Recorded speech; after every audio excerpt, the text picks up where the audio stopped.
Alright mga tol, kamusta ang lahat, no? So, guess what? Nasa labas tayo ngayon dahil meron na naman tayong ipipick up na item natin ngayon sa Victory Liner. Galing kay Sir Lumus from Bulacan at ngayon dumating yung item. Kaya Victory, kakatext ng Victory Liner. So, kumuha tayo ng bago nating additional unit. Dahil na-dispose na natin yung ating Beam 230 na Digistar Light.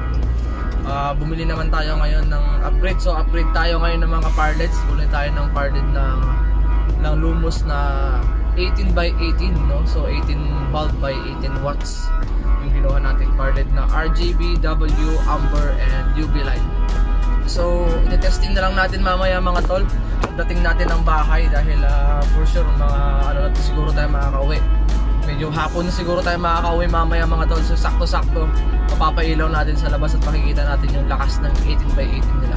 So let's go mga tol, kita-kits na lang tayo mamaya dahil muna tayo sa Victory Alaminos. Alright, let's go!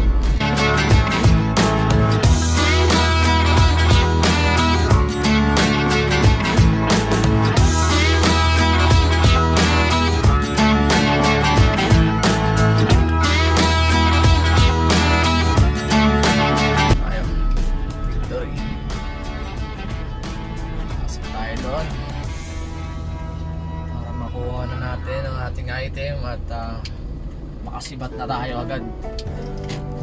Marami pa tayo lakad-lakad. Baka magamit na natin to agad dito sa mga sa event natin this coming weekend. Meron tayong dalawang event, wedding. Alright mga chong, ayun na, nakuha na natin yung item. So gagawin natin, punta muna tayo ng video para mag-deposit para dun sa next item nating pina-reserve kay Mr. Lumos. Hopefully makahabol nitong week, bago matapos itong week na to yung dating nila ng mga beams. So meron tayong additional. Punta mo tayong video, let's go. More moments later.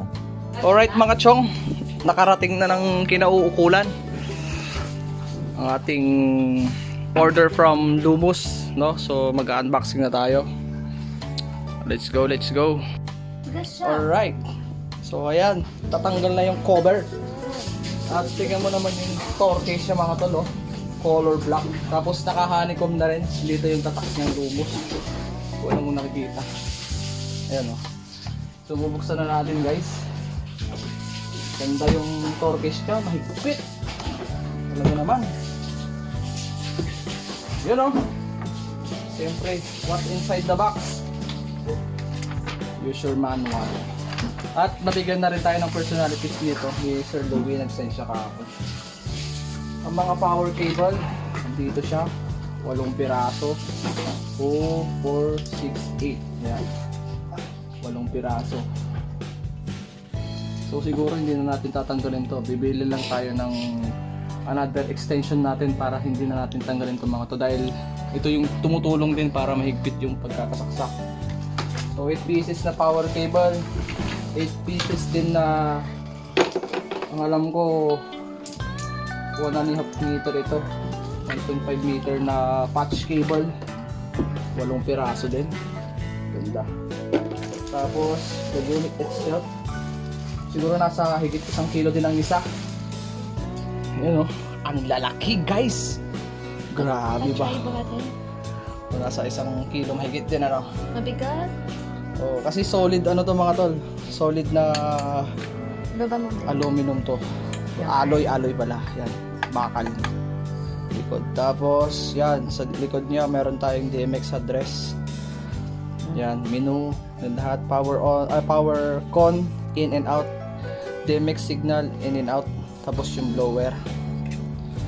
Sa harap niya, ang lalaki. 18 pieces na bulb by 18 watts. So bawat isang piraso niyang mga tol is 18 watts. So kung tignan mo or bibilangin mo yung lakas niya talaga, aabot tayo ng kulang-kulang 300 ata. 300 tama? 18 by 18. Oh, okay. So syempre iti-testing natin to isa-isa. Right, buha tayo ng saksakan. Testing natin mga tol. Isa lang muna kasi kasi wala tayo sa wala tayo ngayon sa garahe. Andun yung mga gamit natin. Ipapatch natin to siguro by tomorrow. Yan, so since na-testing naman to ni Sir Lumos testing din natin dito. Ito yung red niya, ay yung white niya. Puro naka R255 na. So ibig sabihin naka siya, naka full color siya. Yan yung red, green.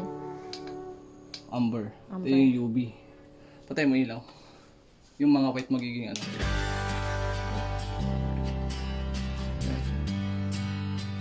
yung mga white magiging white. Ay. UV light. Okay. Oo, nag-iba yung color na, no? Oh. Lakas. Dapat dito. Grabe yung lakas.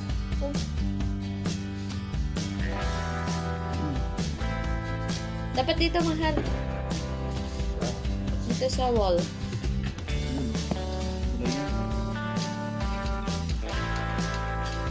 Para pa siyang may purple nga eh. Ito yung red, green, blue. Yung pagkakaiba nila, tingnan mo hindi naman naging white yung puting background. Tapos white. Hindi kasi white Ito, yung amber. pader natin. Amber Kaya yan. nag-iiba din yung color. Tingnan mo yung UV. Amber. Ito Parang yung magiging siyang, sunset. Oh, ito yung UV. Oh. Iba siya sa blue, di ba? Parang yung color ng phone. Parang nagiging Ito yung mga color combination natin. saan yung color combination? Ito mga ito. Color combination nito. Kaya may lumalabas na parang purple. Oo, ayan yung mga kulay niya, ang ganda. Sunset nga. Ayan. Ito combination na rin to. Ganda nga. So ayan, outdoor tayo. Isang piraso lang yan mga tol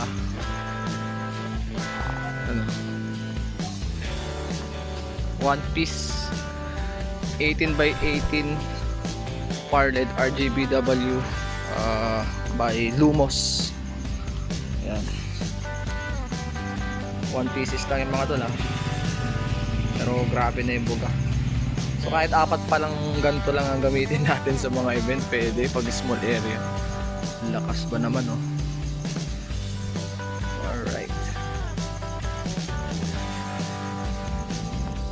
Naka black light tayo or UV light. So ito yung itsura ng Mountain Dew. Lupag natin yan. Mountain Dew. Naiilaw yung Mountain Dew guys. Ibayin natin.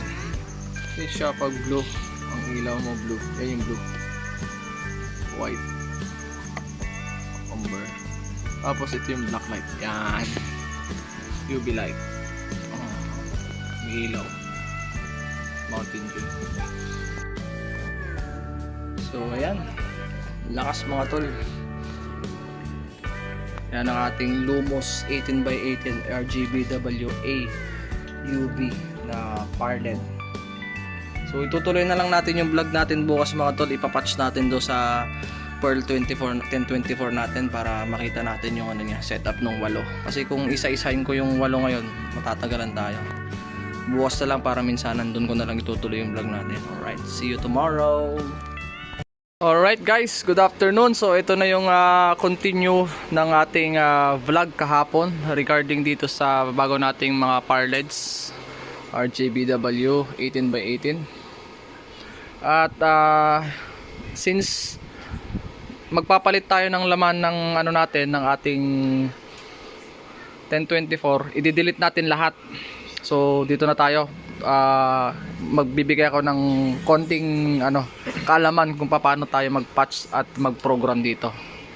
Alright, so kukunin ko lang muna yung mga address mga tol bago tayo mag-proceed dun sa patching natin. So balikan ko kayo mamaya. Kukunin ko lang yung mga address dito kasi hindi ko na kinabit lahat ng mga ilaw natin. Ang babaguhin lang natin dito is yung address ng 380 natin, which is yun yung pinalit natin yung sa address ng beam 230 natin dahil wala na yung beam 230 natin kaya yun ang gagawin natin. Alright, so unang-una natin gagawin, ilalagay natin yung USB Then, punta tayo sa set. Pindot mo yung set. Lalabas dyan yan. Tapos, dito tayo sa personality manage. Yan. Tapos, update personality. D. Yan. So, yan. Lumabas na lahat ng ano natin. Mga ilaw natin. Nandyan na lahat. Yan sila. Yan. Okay. Pwede na natin tanggalin. Tapos, ang unang ipapatch natin guys is yung ito. Papalitan natin ang address. Gagawin nating A001 yon. Tapos ito is 113. Kasi pang side by side natin. So, ang una natin gagawin yan is pupunta tayo sa patch. Pindutin mo yung patch. Then lalabas. Patch fixture. Sino yun? Hindi. Alright. So, hanapin natin dito yung 380. Letter C. Ayan. O, yan. Ayan ang address niya mga tol. So, nasa line A natin siya ilalagay. So, hindi natin lilipat. So, 9A. 9A. Tapos, pindutin natin dito ang fixture 1. So, ito na yon. Ayan. Tapos, ang next dyan mga tol is, since doon tayo sa 113 maglalagay, papalitan natin yung ating address sa susunod na address natin. Gawin natin 113. Yan. Yung well V ang gagamitin natin. V. Para lumipat. Yan. Gawin natin 113. Oops. Yan. Okay. Then, pindutin natin dito yung number 8. Since dito natin ilalagay sa number 8. Alright. So, exit na natin.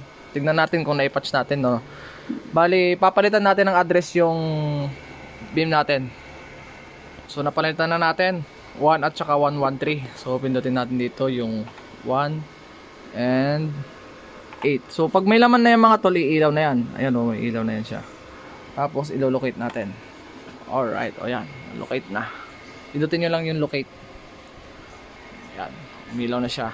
So, yan. Testing natin yung ano, movement. Yan. Pan. Pindutin nyo lang dito. Ito yung mga attributes nya. Pan and tilt. O yan. Okay, di ba?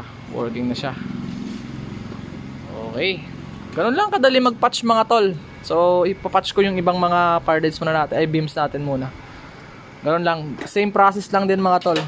Punta tayo ng... Ano, ibit lang. I-back natin to. Punta tayo ng... Ano ulit? Patch. Okay. Lalabas agad yan. Patch fixture. Oh. Lalabas yung mga... Ano dyan.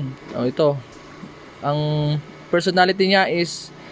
Number 2, Mini 251. Yung para sa tuna. Yan. Pindutin natin B. O yan, nalabas na yung address. Pero since ilalagay natin siya sa number 2, gagawin natin siyang 17. Move natin ulit yung will be. Yan, para gawin natin 17.